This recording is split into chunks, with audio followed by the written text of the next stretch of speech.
ஓம் நமச்சிவாய சிவாய நம. அனைத்து தமிழ் உள்ளங்களுக்கும் கனிவான வணக்கங்கள். தமிழ் மாதங்களில் ஆவணி மாதம் 5ஆம் மாதமாக வருகின்றது. கேரளத்தில் இதுவே முதல் மாதமாகவும் சிம்ம மாதமாகவும் உள்ளது. திருவோண நட்சத்திரத்தில் பௌர்ணமி நாள் வருவதால் இது சிரவண மாதம் என்றும் சிறப்பிக்கப்படுகிறது. மாதங்களுக்கு எல்லாம் அரசன் என்று இதற்கு பொருள். சிங்க மாதம், வேங்கை மாதம் என்ற பெயர்களும் ஆவணி மாதத்திற்கு உண்டு.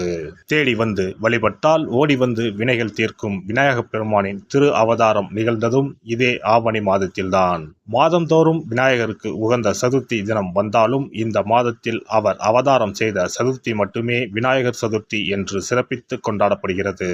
நிகழும் ஸ்ரீ மங்களகரமான குரோதி ஆண்டு ஆகஸ்ட் மாதம் 17ஆம் தேதி சனிக்கிழமை அன்று பூராடம் நட்சத்திரத்தில் திரையோதசி திதியில் பிரீத்தி நாமயோகத்தில் கௌளவம் கர்ணத்தில் சித்த யோகத்தில் சனி மகா பிரதோஷம் கூடிய நன்னாளில் இந்த மகத்தான ஆவணி மாதம் பிறக்கிறது.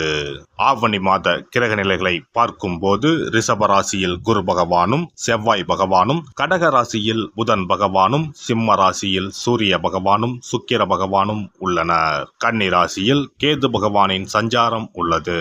கும்ப ராசியில் சனி பகவான் வக்ரத்தில் உள்ளார். ராகு பகவான் மீனராசியில் பயணம் செய்கிறார். இந்த மாதம் கிரகங்களின் பெயர்ச்சி என எடுத்துக்கொண்டால் ஆவணி மாதம் 10ஆம் தேதி செவ்வாய் பகவான் ரிஷப ராசியில் இருந்து மிதுன ராசிக்கும், சுக்கிர பகவான் சிம்ம ராசியில் இருந்து கன்னி ராசிக்கும் பெயர்ச்சி அடைகின்றனர். ஆவணி மாதம் 15ஆம் தேதி புதன் பகவான் கடகராசியில் இருந்து சிம்ம ராசிக்கு இடப்பெயர்ச்சி அடைகின்றார். இந்த கிரகங்களின் பெயர்ச்சி மற்றும் சிம்மத்தில் இணையும் சூரியன் புதன், கன்னி ராசியில் இணையும் கேது சுக்கிரன் ஆகிய கிரகங்களால் இந்த ஆவணி மாதத்தில் உங்கள் ராசிக்கு உண்டாகும் சுப பலன்கள் என்ன என்பதனையும், அசுப பலன் ஏற்படுமாயின் ராசிக்காரர்கள் செய்ய வேண்டிய பரிகாரம் என்ன, வழிபட வேண்டிய தெய்வம் யார் என்பதனை பற்றி விரிவாக காண்போம்.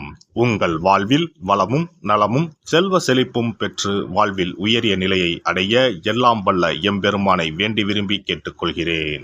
எந்த ஒரு சூழ்நிலையாக இருந்தாலும் நிதானத்தை இழக்காத மிதுனராசி அன்பர்களே, இந்த மாதம் முக்கிய நபர்களின் உதவிகள் கிடைக்கும். தன்னம்பிக்கை அதிகரிக்கும். விடாமுயற்சியுடன் ஈடுபட்டு காரியங்களில் வெற்றி பெறுவீர்கள். விருப்பங்கள் கைகூடும். அடுத்தவரை அதிகாரம் செய்யும் போது கவனம் தேவை. வீண்பகை உண்டாகலாம். மற்றவர்களுக்காக பொறுப்புகளை ஏற்காமல் இருப்பது நல்லது. வீண் அலைச்சல் உண்டாகலாம். தொழில் வியாபாரம் முன்னேற்ற பாதையில் செல்லும். அரசாங்கம் தொடர்பான பணிகளில் சாதகமான போக்கு காணப்படும். எதிர்பார்த்த லாபம் கிடைக்கும். உத்தியோகத்தில் இருப்பவர்களுக்கு பொறுப்புகள் கூடும். திறமை வெளிப்படும். வேலை தேடுபவர்களுக்கு நல்ல வேலை கிடைக்கும். குடும்பத்தை விட்டு பிரிந்து சென்றவர்கள் மீண்டும் வந்து சேர்வார்கள். கணவன் மனைவிக்கு இடையே நெருக்கம் அதிகரிக்கும். பிள்ளைகளின் விருப்பத்தை நிறைவேற்றுவதில் ஆர்வம் காட்டுவீர்கள். விருந்தினர்கள் வருகை இருக்கும். மரியாதையும் அந்தஸ்தும் கூடும்.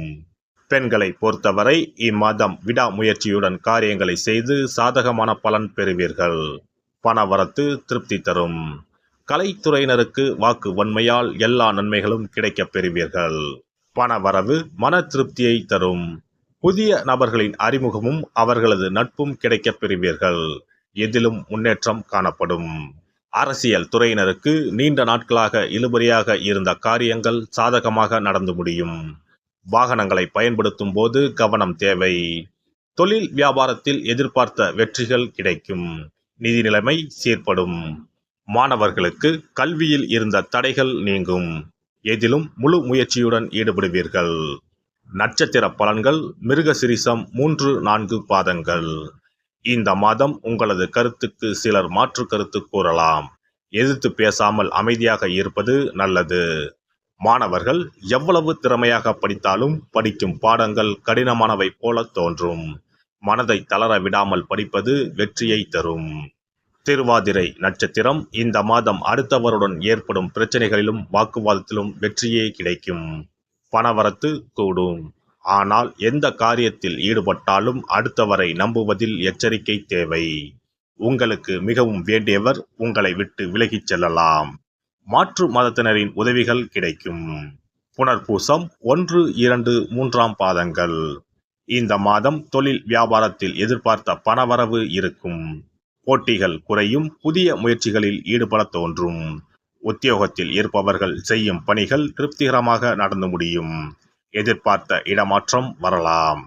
ரங்கநாதரை வணங்கி வர துன்பங்கள் விலகி இன்பங்கள் இல்லம் தேடி வரும். சிறப்பு பரிகாரம்: சொந்த வீடு அமைவதற்கு ஆன்மீக பரிகாரம். சொந்த வீடு கனவு நிறைவேற வேண்டும் என்பதற்காக எத்தனையோ கோவிலுக்கு சென்று எத்தனையோ பூஜை வழிபாடு என செய்தும் ஒன்றும் நடக்கவில்லை என்பவர்கள் வீட்டிலேயே இந்த எளிய பரிகாரத்தை செய்து வந்தால் நல்ல பலன் கிடைக்கும். எளிமையான இந்த 2 பரிகாரங்களை செய்து வந்தால் விரைவில் சொந்த வீடு யோகம் அமையும். அதனால் நம்பிக்கையுடன் இந்த சக்தி வாய்ந்த வழிபாட்டை செய்து வரவும். எவ்வளவுதான் சொத்து பணம் இருந்தாலும் நமக்கென்று ஒரு வீடு இல்லை என்றால் அது மனக்குறையாகவே இருக்கும். சொந்த வீடு வாங்க முடியவில்லையே என்பது பலரின் ஏக்கமாகவும் கனவாகவும் இருந்து வருகிறது. சொந்த வீடு வாங்க வேண்டும், வாங்கிய இடத்தில் விரைவில் வீடு கட்ட வேண்டும், ஏற்கனவே துவங்கியிருந்த வீட்டின் பணிகளை பணப்பற்றாக்குறையால் கட்டி முடிக்க முடியவில்லையே என்ற கவலையில் இருப்பவர்கள் ஏராளம். இப்படிப்பட்டவர்கள் வீட்டிலேயே எளிமையான 2 பரிகாரங்களை தொடர்ந்து செய்து வந்தாலே போதும். சொந்த வீடு வாங்க வேண்டும் என்று நினைப்பவர்கள், அதற்கான முயற்சியில் ஈடுபட்டிருப்பவர்கள் ஒரு சிறிய அகல் விளக்கில் விளக்கெண்ணெய் ஊற்றி தீபம் ஏற்ற வேண்டும்.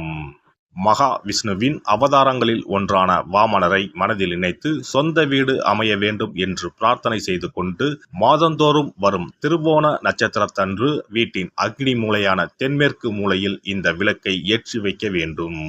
அக்னி திசை என்பது மண்ணுக்குரிய திசையாகும். அதாவது அங்காரகன் எனப்படும் செவ்வாய் பகவானுக்கு உரிய திசை இதுவாகும். 3 அடி மண் கேட்டு 3 உலகையும் அளந்தவர் வாமனன். அதனால் அவரை நினைத்து பால் பாயசம் நிவேதனமாக படைத்து வழிபட்டு வந்தால் விரைவில் சொந்த வீடு யோகம் அமையும். மற்றொரு பரிகாரமாக வீட்டில் பயன்படுத்தும் காமாட்சி விளக்கு அல்லது கஜலட்சுமி விளக்கு அல்லது வழக்கமாக பயன்படுத்தும் ஏதாவது ஒரு விளக்கை எடுத்துக்கொள்ளுங்கள். விளக்கை சுத்தம் செய்து மஞ்சள் குங்குமம் வைத்து வாசனை மிகுந்த வெள்ளை நிற பூக்கள் சாற்றுங்கள். பிறகு 5 ரூபாய் நாணயத்தை விளக்கிற்குள் போட்டு நெய் அல்லது எண்ணெய் ஊற்றுங்கள். ஒரு சிறிய தட்டின் மத்தியில் மஞ்சள் குங்கும பொட்டு வைத்து அதன் மீது 5 ரூபாய் நாணயத்தை வைத்து நாம் ஏற்கனவே தயார் செய்த விளக்கை இதில் வைத்து விளக்கினை ஏற்ற வேண்டும். தினமும் காலையில் 6 மணி முதல் 7 மணிக்குள் இந்த விளக்கை ஏற்றி வந்தால் விரைவில் வீடு கட்டுவீர்கள். 5 ரூபாய் நாணயம் என்பது குபேரனுக்கு உரியதாகும். இதை விளக்கில் போட்டு ஏற்றுவதால் வீடு கட்டுவதற்கான அல்லது வீடு வாங்குவதற்கான பணம் ஏதாவது ஒரு வழியில் உங்களுக்கு கிடைக்கும். காலை 6 மணி முதல் 7 மணி வரையிலான நேரம் என்பது ஞாயிற்றுக்கிழமையில் சூரியன், திங்கள் கிழமையில் சந்திரன், செவ்வாய்க்கிழமையில் செவ்வாய், புதன் கிழமையில் புதன், வியாழக்கிழமையில் குரு, வெள்ளிக்கிழமையில் சுக்கிரன், சனிக்கிழமையில் சனி என நவக்கிரகங்களில் பாவ கிரகங்களான ராகு கேதுவை தவிர்த்து மற்ற 7 கிரகங்களையும் குறிக்கும் ஹோரை நேரமாகும்.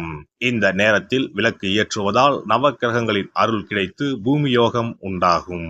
எந்த ஒரு பரிகாரம் என்றாலும் மனதில் முழு நம்பிக்கையோடும் இறைவனை உறுதியாக வேண்டி வழிபாடு செய்தால் மட்டுமே பலன் தரும். எளிமையான இந்த பரிகாரத்தை தொடர்ந்து செய்து பயன் பெறுங்கள்.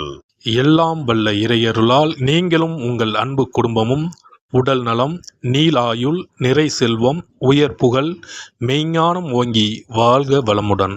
இந்த வீடியோ பதிவு உங்களுக்கு பிடித்திருந்தால் லைக் பண்ணுங்க, கமெண்ட் பண்ணுங்க, ஷேர் பண்ணுங்க, மறக்காம சப்ஸ்கிரைப் பண்ணுங்க, பக்கத்துல இருக்கிற பெல் பட்டனை கிளிக் பண்ணுங்க. நன்றி, வணக்கம். ஓம் நமச்சிவாய. சிவாய நம.